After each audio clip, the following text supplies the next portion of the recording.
Alrighty, well, we'll go ahead and get started. I'd like to thank you all for attending the Big Data in the Cloud webinar from Consilium One and VMware. My name is Kevin Aubry, and I'm the Marketing Communications Manager for Consilium One. So today we're going to provide you with a quick introduction to C1, offer a detailed background on the VMware vFabric platform, and then we're going to kind of get into a deep dive into the unique features and benefits of the GemFire scalable data management component of that platform. So before I kick things off, I'd like to address just a few housekeeping details. Currently, all lines are muted, so if you have a question at any time during the presentation, please feel free to enter it into the chat or Q&A section of WebEx, and we can address it at the end of the presentation. So before we get started with the main presentation, I'm just going to take you through a quick background on Consilium One. So we were founded in 1996, and Consilium One is a national IT consulting services company with over 500 expert consultants located across the United States. Embracing our driving philosophy of we can do that, we thrive on solving some complex business challenges through innovative solutions in a variety of today's IT services. So with our national reach and diverse talent, we're uniquely positioned to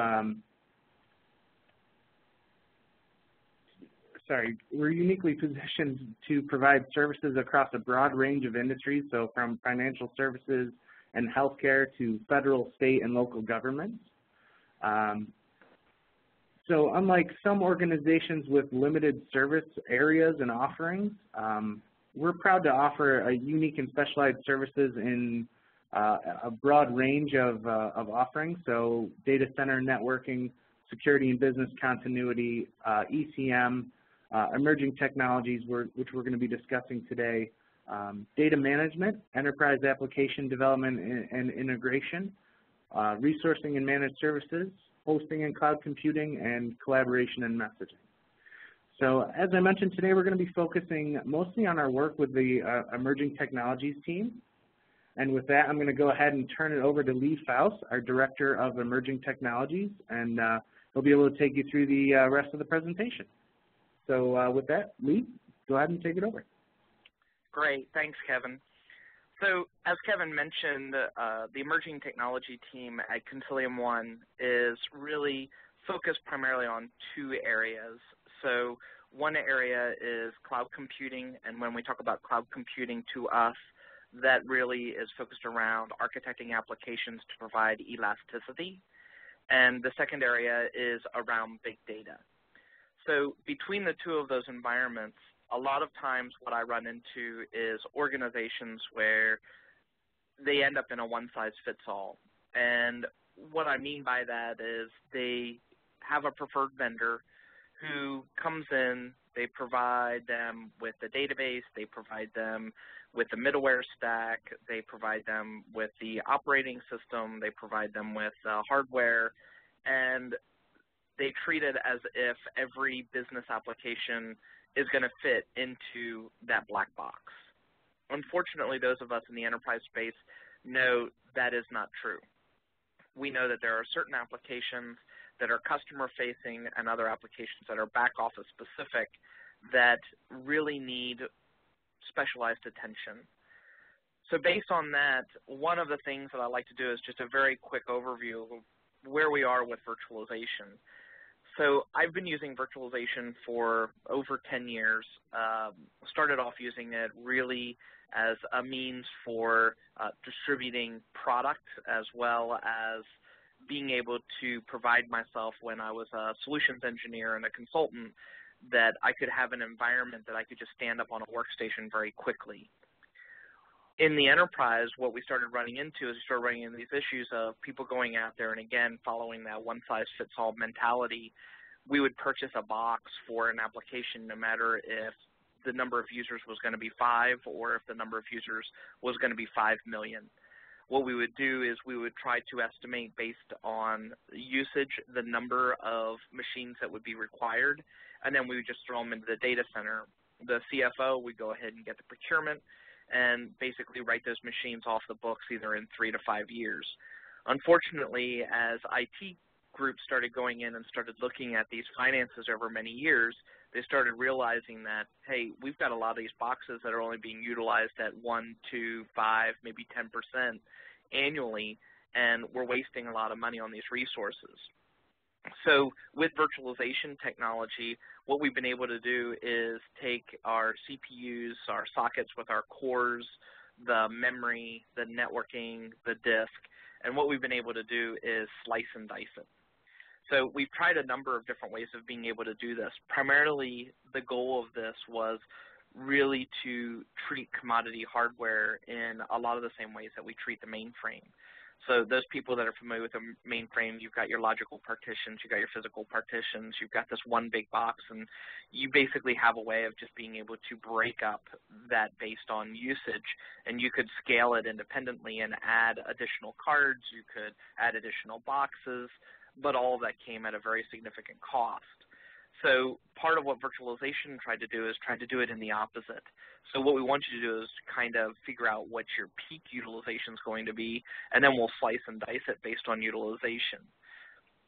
So from that scenario, we have a number of different products from EMC and VMware. So the actual underlying hardware is something that if you haven't taken a look at, I highly recommend you go out and do a Google search and look up vBlock. For those of you that have been running a mainframe inside your organization, you're going to look at this and go, wow, this is like an Intel-based mainframe. What it actually does is it provides a rackable system that you actually put in your infrastructure that's going to provide you with a disk, it's going to provide you with blades, it's going to have your memory, your CPUs, it's going to provide you all the hardware from Cisco, and it's a partnership between VMware, EMC, Cisco, and Intel to be able to provide this as a single unit that you can actually then partition and break it up based on different applications. When you actually want to take that infrastructure, because a lot of times you're talking about 48 sockets with 4 cores each, so you're talking about a lot of infrastructure in one box. So people want to be able to break that up. So when you actually partition it, you can then run a hypervisor on top of those partitions. That hypervisor will actually be vSphere. And vSphere gives us the hypervisor layer. It also gives us the ability to run things like vMotion, so I can actually move VMs around inside my infrastructure without actually having to go over and unplug something, unrack it, and then move it to another rack. Basically, you just move them around as virtual images inside of the infrastructure. And then on top of that, we have something called vCenter, and vCenter sits on top of that. It manages the provisioning. So when I actually go ahead and I start talking about, oh, you know what, I've got a virtual image that requires 2 CPUs and 2 gig of memory, vCenter talks to vSphere, and between the two of them, they look at the vBlock and say, what's available on this particular vBlock, and it will actually start allocating based on the partition for what you actually need to go in and instantiate an image. Now, from that image, what you're going to do is you're going to create templates for each one of these images. So those people that have done this in Fusion on their Mac or they've done it on Windows, those things are usually VMX and VMDK files. VMX is just key value pairs of properties. That's going to be your template, and then your VMDK is a sealed set of bits that will actually get instantiated when somebody actually hits play. So when we actually hit play, we get an instantiated image of a certain set of bits. When you actually place Cloud Director on top, now what I have is I have an instantiated image that provides some set of capabilities. So that set of capabilities may be something like an app server. So it could be Tomcat, TC Server, WebSphere, whatever it may be. It could be providing an infrastructure component, something like MuleSoft or Tibco. It could also be providing your database platform. So it could be your MySQL, Postgres. If you choose to, there's best practices for running Microsoft SQL Server, Oracle, things like that, all sit on these instantiated images. So what we're actually going to focus on today is around the application development side. So when we actually look at building applications, usually there's a set of key components that any application requires to actually run. So ERS is the VMware branded HTTP server. So it's going to provide AJP connectors to be able to do reverse proxying, all of the things that HTTP does, and they provide support then for that on the back end. Then we have TC Server with something called Insight. And TC Server is a VMware version of Tomcat. It comes pre-bundled with both Tomcat 6 and Tomcat 7, and it allows you to very easily provision multiple Tomcat instances on a single machine. So those people that have tried to do that themselves, whether you try to install it on a Linux box and you try to run the RPM from a package manager, or if you try to do it just by unzipping, you immediately realize, oh my gosh, I have collisions with different ports. So I've got 8009 for AJP. I've got port 8080 for HTTP. When you want to instantiate multiple of those on the same box, you start running into those collisions. So TC Server tries to mitigate that, and everything's broken out into property files. So now in those property files, I can actually run multiple instances of Tomcat on the same box. Then we have a layer in between that, and this is going to be primarily the focus of this discussion, is around something called GemFire. And I'll talk a little bit more about GemFire in a second. So the other two components of vFabric include RabbitMQ and Postgres. So RabbitMQ is going to be a lightweight messaging layer. It implements the AMQP protocol. The nice thing about AMQP, those of you that have done JMS, whether you're using ActiveMQ or used MQ Broker, a lot of those require specialized clients because if you're going to run, most likely in a job environment, you're going to be running JMS. But as soon as you want to add a third-party client, so I need .NET or I want to use Ruby, any one of those other languages, you run into an issue of needing to now initialize those other clients, and usually there's some plugin on the back end for the broker to be able to talk using that language. So RabbitMQ with AMQP is a new standard that's emerging that allows clients for every language to be able to talk to the same broker. The other thing that's unique about RabbitMQ is RabbitMQ uses what are called exchanges. So you can think of an exchange as kind of that load balancer that you'd use with HTTP. So you write to the exchange, and the exchange actually manages the rights to the queues, whether they be one-to-one, whether you're using topics, whether you're using a fan-out. There's a lot of different strategies that you can use with RabbitMQ. And if you haven't taken a look at it and you're looking for a broker right now, I highly recommend you go out and take a look at the website. So from those products all together, there's a management component that we have that runs on top of those layers called Hyperic. And Hyperic is basically your monitoring system. So it allows you to stop, restart services. If you've exposed things as JMX properties, you can actually manage those inside of Hyperic. So inside of TC Server itself, most people that are writing applications for TC Server are going to use Spring. So I'm going to have Spring. If I'm using GemFire, Spring Batch becomes very important in that environment. I'll talk about it a little bit more. Then you have the GemFire Data Fabric, and then you have your JPA, JDBC, Hibernate, whatever you're going to use to be able to talk to the database. And then sitting actually outside of the TC server environment, you've got your other back office systems. So you're going to have your database. You're going to have maybe a mainframe. You're going to have different things on the back end that you're going to want to talk to. There's a critical part to this, which is Insight, and Insight allows us to be able to look at the entire call stack. So let's say I'm building a web service, whether it be REST or SOAP-based, and when you actually expose that service, it goes all the way down and comes back up. What will happen is you've got a round trip in milliseconds, and if you wanted to look and actually see all of the different components that got called as part of that stack, you can use Insight to actually monitor that. And you can even set thresholds and flags to be able to say, if it takes more than 10 milliseconds, flag this as an error. You can then send that event back to Hyperic and have Hyperic, if it happens more than 5 times in 10 minutes, have Hyperic page one of the operations folks, because there's probably something going on inside the infrastructure that's not allowing the packets to be able to be routed properly. So inside of GemFire itself, there's multiple different components to GemFire. So number one, inside of vFabric itself, so it's licensed as a grouping, and inside that license includes the first two components, and that is session replication and an L2 Hibernate cache. So these work fine inside single data center environments. If you're doing a DR type model, DR, you're going to fall into the bottom two. So if you want to go to an active-active or a DR type model, you're going to immediately be moving those two components out of that initial license of vFabric and move into a GemFire CPU-based license model. And with the data fabric, it will also allow you to be able to do the session replication and the L2 Hibernate cache. They just end up in their own regions inside of GemFire. And then what you can do is you can define certain regions to be replicated over the WAN.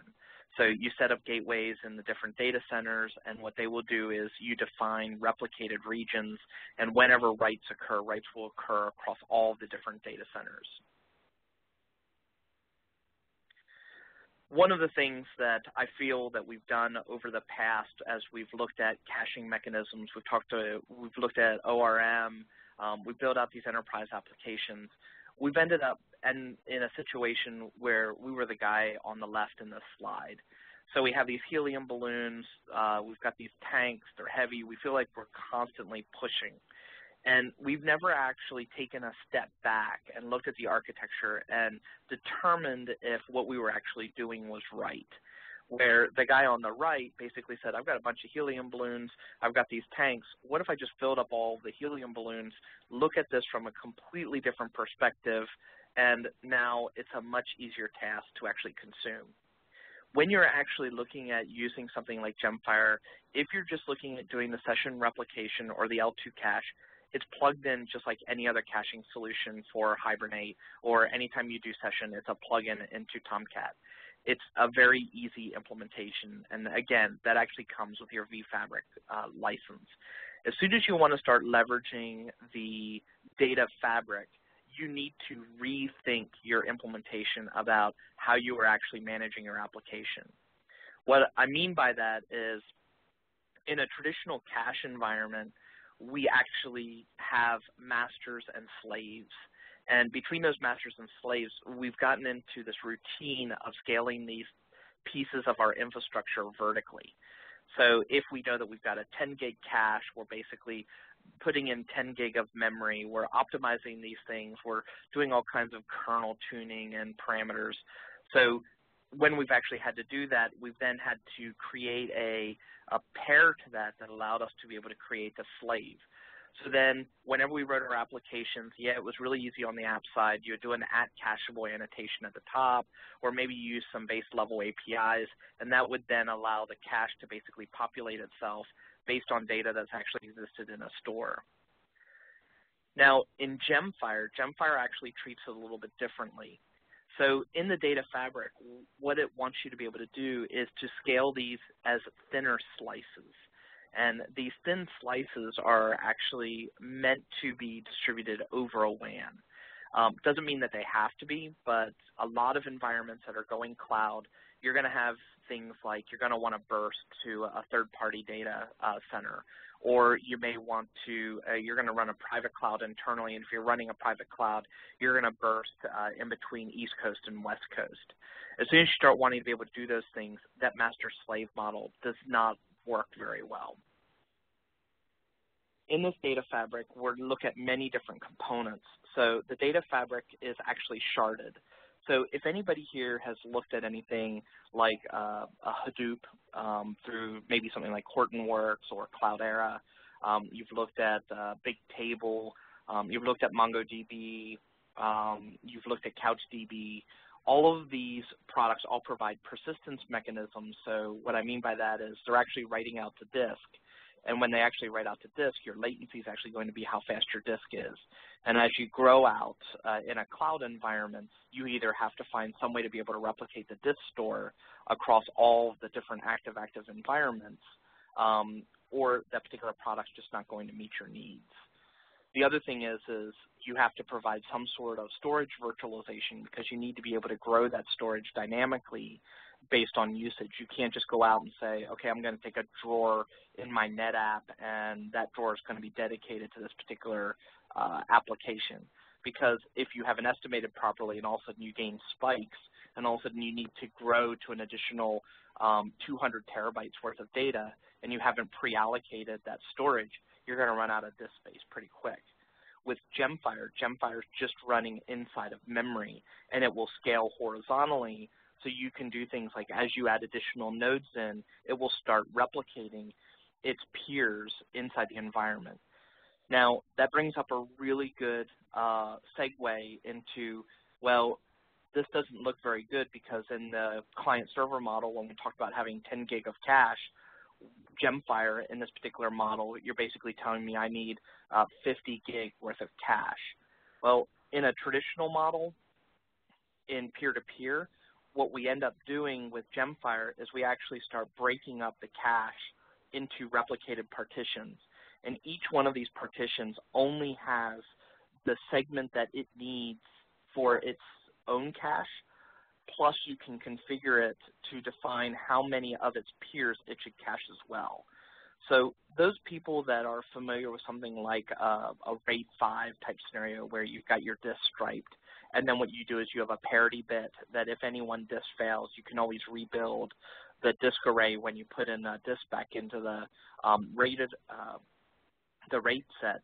This works in a very similar fashion. So when app server requests come in on one, the cache that it's actually looking for could actually be on the third app server, but because of the way that it's actually architected, the user doesn't have to, the developer doesn't have to code anything differently. The product itself is actually going to manage that. Now, in this peer-to-peer model, you're going to run into different things. I only really recommend this particular model if we're going to be running in a single data center. So single data center, this environment is also very commonly used when you want to do things like L2 cache or replicated sessions. When you actually want to start breaking this out, you can move that same model into a client server. Now, in this client server model, each one of your application servers will end up having a jar that is basically a cache client. That cache client will not only have a intermediary local cache, but it will then have a connection pool that it will then call out to different cache servers, and then that same model works. So I have one server that, if I'm breaking this across and I've got 3 gig worth of cache, each one of these cache servers will have 1 gig for itself, and then if I have replicas for one of the others as at parity, they would each have 2 gig of cache, because I would have 1 gig of data be able to rebuild if any one of its peers fails. So as you can see from this particular client-server model, it also becomes very powerful because now I can put the WAN gateway component in place. And with the WAN gateway, I take that single client-server environment and I can distribute it across multiple data centers. And we've actually implemented this at a number of clients with Consilium One, where this doesn't have to be a metro pair. So I don't have to be on other sides of Washington, D.C. to distribute this. We can actually distribute this via the WAN gateway between London, New York, LA, Tokyo, and Mumbai. So you can go very geographically dispersed. As long as the pipe between those connections, you can keep a latency at a reasonable level. And we can talk about reasonable levels. It really depends on the amount of data that's actually in the cache. You keep that latency to a reasonable level, then what happens is everything is in an active mode. So if you think about a trading house that's trading across multiple continents, and somebody makes a trade, how do I make sure that the person who makes the next trade is immediately informed of what the new price point is based on a trade that's already occurred? Or I could be in the transportation industry, and I've got a flight that just got rerouted. And when that flight gets rerouted, I immediately need to be able to let 4 other planes know that this plane could now be coming into their traffic. how do I immediately be able to push that data out to those clients that need that data without having to take multiple transactional round trips to a mainframe. So when we actually perform cache calculations inside of traditional master-slave scenarios for cache, you usually end up replicating the entire storage mechanism. So if I know that I'm doing a subset, let's say I've got a 300 gig database, and I'm anticipating 10% of that needing to be in memory for cache at any one time. So I'm going to estimate that to be 30 gig. Well, in my master, I'm going to have 30 gig, and in my slave, I'm going to have 30 gig. With GemFire, what I get is when I have 30 gig, I actually break that up, each one into its own GemFire instance. So I have 10 gig plus 10 gig plus 10 gig. Now, as you can see, if I ended up running this in a virtual environment, I could actually build these out to have 30 of them. And those 30 servers, now I have 1 gig on each one of them. And then I do my replicated across them, and maybe I replicate to n plus 2 or n plus 5. So now I can actually rebuild very quickly. The other thing that you get is because you've distributed this out, in the previous scenario, whenever you have one of the servers that fails, let's say my latency between the master and the slave, let's say my latency is 8 seconds. So between those two, I have an 8-second latency, and I've got a very high transactional system that I'm pushing through 100 transactions per second. Well, with those 100, I'm now 800 transactions that may not have been replicated to the slave, and now all of a sudden the master goes down. When the master goes down, now I've got 800 transactions that haven't been replicated. My slave now becomes the master and starts accepting all new requests for cache. Well, now that it's the hot, it's actually 800 behind, so now I end up in what's called a split brain situation, because now I have these 800 transactions that are actually in limbo that don't know what to do. So when we actually look at the GemFire scenario, here if I've got, let's say, server 1, and then I've got on another server, I have 1 prime, when I actually do the write, I'm actually doing the write back into the cache to 1 and 1 prime simultaneously. So if for some reason 1 then fails immediately, there is no latency to 1 prime, so when a new request comes in, it can actually go directly to 1 prime to actually get that cache back. Again, the developer never sees that because that's actually part of the component inside of GemFire to actually manage the routing to actually find where that cache node is actually located. So over the years, what we've done is we've done some very bad programming in my eyes. What we've done is back in the late 90s when Sun decided to provide the enterprise edition of Java, and we were doing Corba IDL, and we were trying to basically take applications that were mainframe-based, and we were trying to expose that data from the mainframe into the mid-range. Or maybe you were taking data out of Oracle or Microsoft SQL and you wanted to expose that to a web page. What we ended up doing is we ended up in these scenarios where we were basically doing one-to-one mappings. So we would have 1 table in the database, and that would equal 1 bean that we actually mapped that to.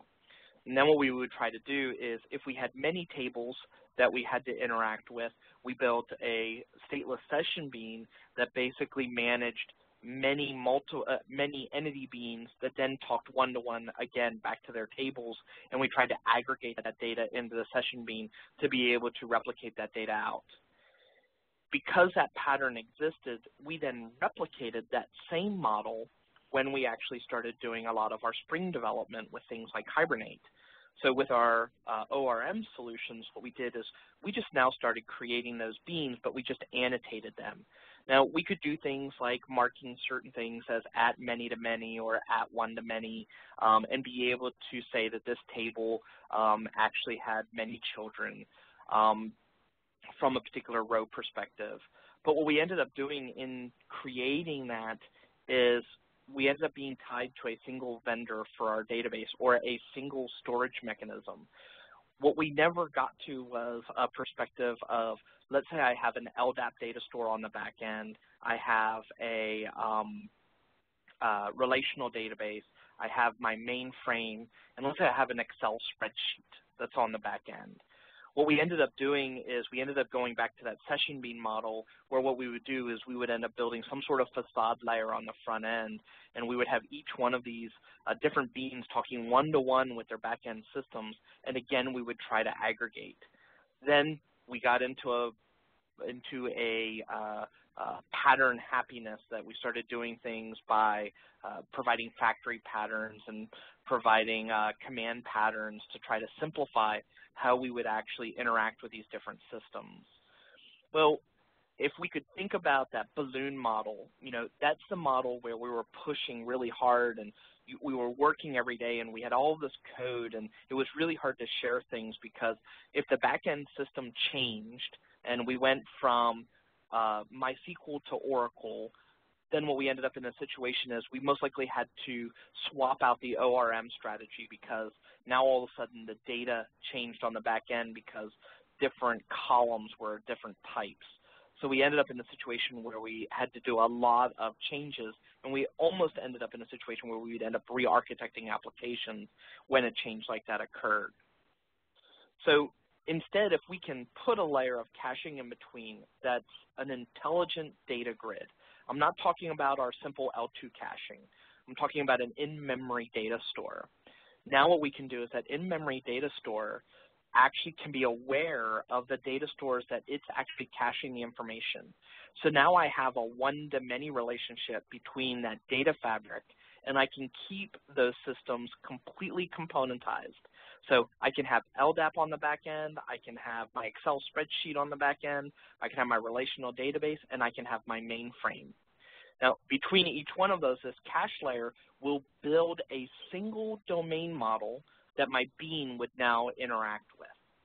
So from a developer perspective, now they're still building that one-to-one relationship, but now they're building that relationship with an intermediary layer that manages this persistence mechanism and the read mechanism to those systems on the back end, and it's abstracted out from the developer who's actually coding the front end that's actually talking to the beans.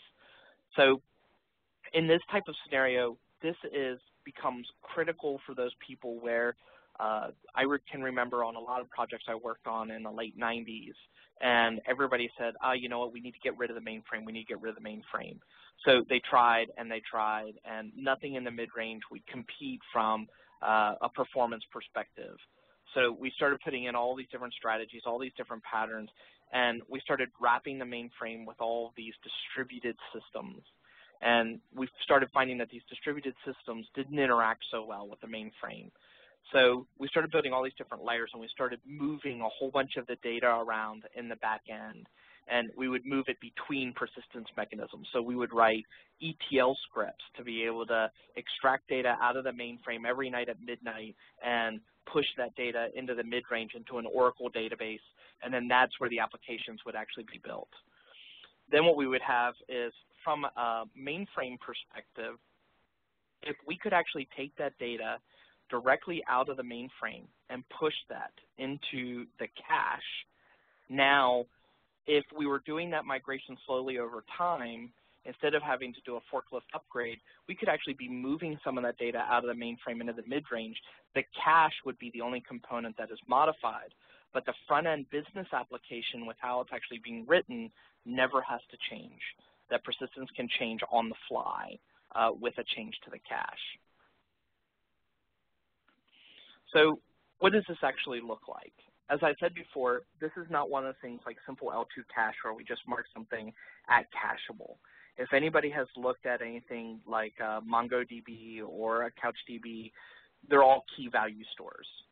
Now, this is a very simple example with a phone book. So you have a map, which is basically just a string key with a string value.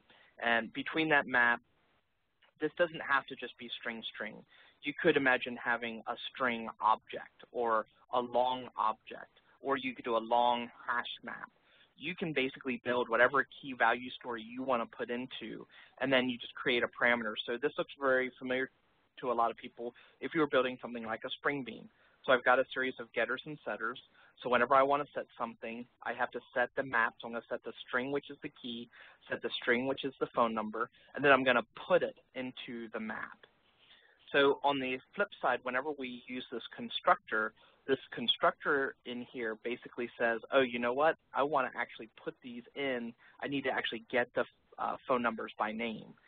So as you're building your objects, this is where something that I think we've kind of missed as we're building applications is we've gotten away from building actual business domain models. And we can build business domain models that actually map to the cache for a specific instance of an application. I had worked for a company called TogetherSoft where I was a mentor, and I would go out and my mentors when I was working there had explained to me that you can't build a single domain model for every use case inside of an enterprise. Because what will happen is as one person looks at the business need from one line of business, you will end up building one domain model that fits that particular criteria. From another line of business, they will be using a lot of the same components, but the way they view the data is going to change. And as that change occurs, you're no longer going to have a single canonical model. So if we can actually provide a way inside of our domain models that we can have a single persistence mechanism on the back end, we can represent that into cache, but from the cache, I can build multiple domain models.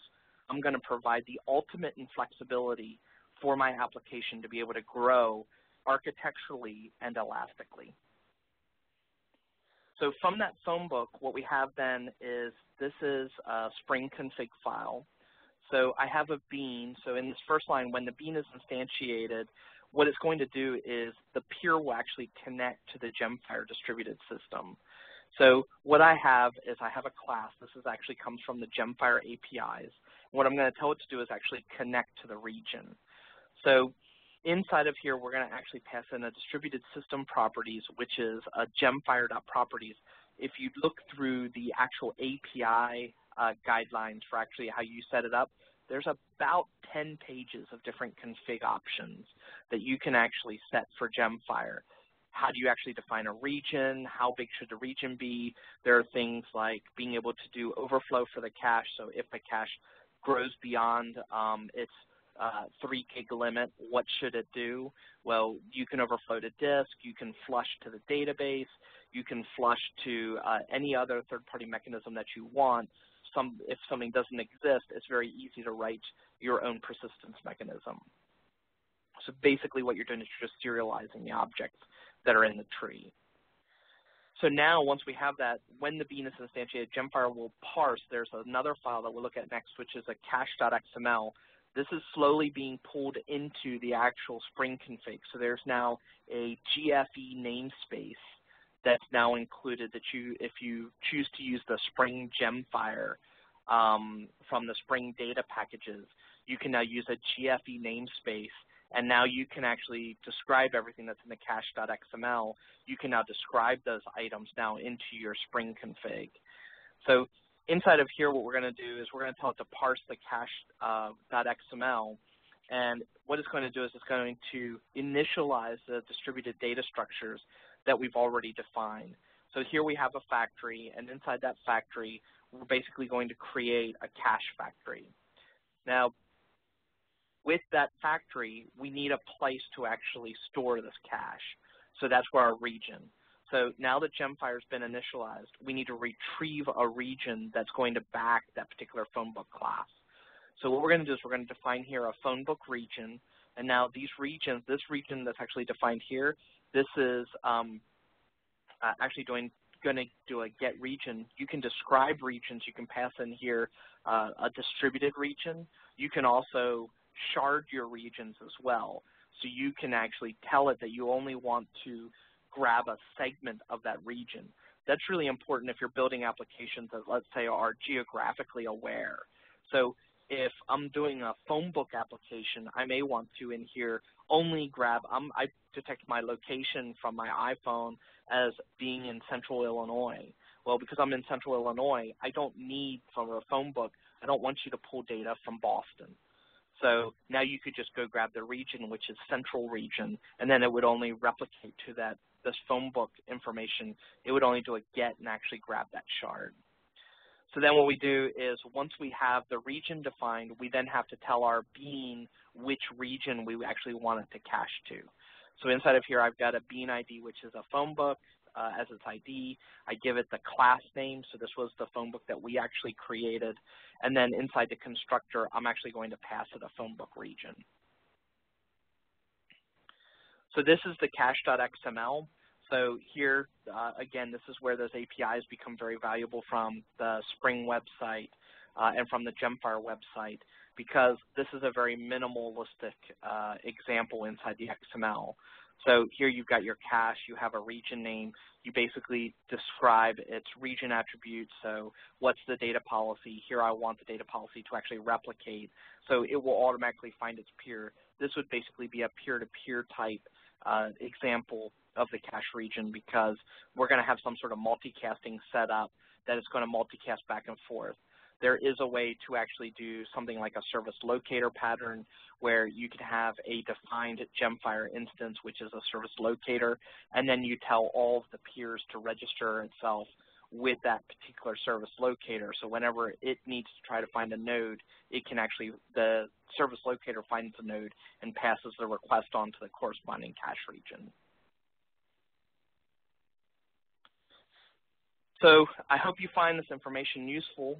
What I'd like to be able to do is, I know there's been a lot of information that's been given, and what I wanted to do is be able to open up for any questions and answers. Thanks, Lee. I'll just kick it off. If you could just talk a little bit about, you know, what a typical engagement looks like for this type of solution. Sure, that's a great question. So a typical engagement, what we want to look at is, obviously, if you've got a database that's got a large amount of data, let's say you've got 500 terabytes worth of data, obviously you're not going to load 500 terabytes into the data fabric. So a typical engagement, usually what we do is we sit down with the data architects, as well as there's a new defined role for a lot of organizations where they kind of have a data analysis guru. I think it's called a data scientist is what some organizations are calling them. And what they do is those scientists are actually looking at how the data is actually going to be used throughout the organization. Those particular resources end up telling us what the amount of data that would be cached at any particular point in time. So if I've got 500 terabytes worth of data, I may only need to cache 20% of that at any one time. So because I'm caching 20%, that helps us determine what the architecture is going to look like and the number of CPUs that are going to be required. Then obviously what we're going to run into is the number of concurrent connections that are actually accessing that data. So there's a list of about 20 different checkpoints that what we do is we usually run it as a program, somebody that's interested in implementing GemFire. And what we do is over the course of about 2 weeks through that program, what we like to do is basically doing an analysis and assessment. Number one is GemFire even the correct technology based on the use case? And then we walk through those questions, just like I said, how many terabytes of data, as well as what's going to be in memory at any one time, plus all the other questions. And then what we do is we lay out and we provide you with some documentation about how it should be implemented. And then what we can do is you can either choose to continue using us to actually help during the implementation, or you can take that information, and there's a lot of information on the web that you can actually go off and do some of this yourself as well. Thanks. Just want to open it up to everyone as well. If you have any questions, feel free to go ahead and type them into the chat or Q&A section in the WebEx portal. Lee, could you talk a little bit, I know it's a bit of a broad question, but could you talk a little bit about kind of the cost and the length of a typical engagement of this type of nature? Sure. So the cost, obviously, what you're going to want to do is you're going to want to get your VMware rep. If you don't know who your VMware rep is, Consilium One, we have a strategic relationship with VMware. We can definitely get you in touch with the right person. Price obviously depends on amount of CPUs that are going to be required. It is licensed as a per CPU product and client server mode if you're doing the data fabric. If you are just going to be doing the L2 caching and session replication and you don't have a need for the WAN gateway, you can actually get that as part of the vFabric suite.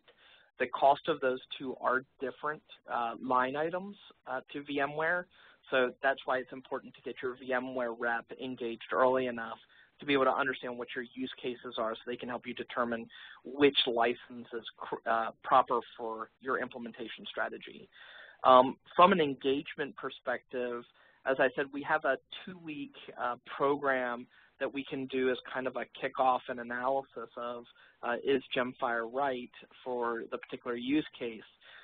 Those customers who actually choose to use GemFire usually engage anywhere from 1 to 3 resources because you have both development and operational concerns that actually come into play. Those resources are usually on site for usually about 6 months. One of the things that we try to do at Consilium One with our emerging technologies group is we actually focus on mentoring rather than staff aug.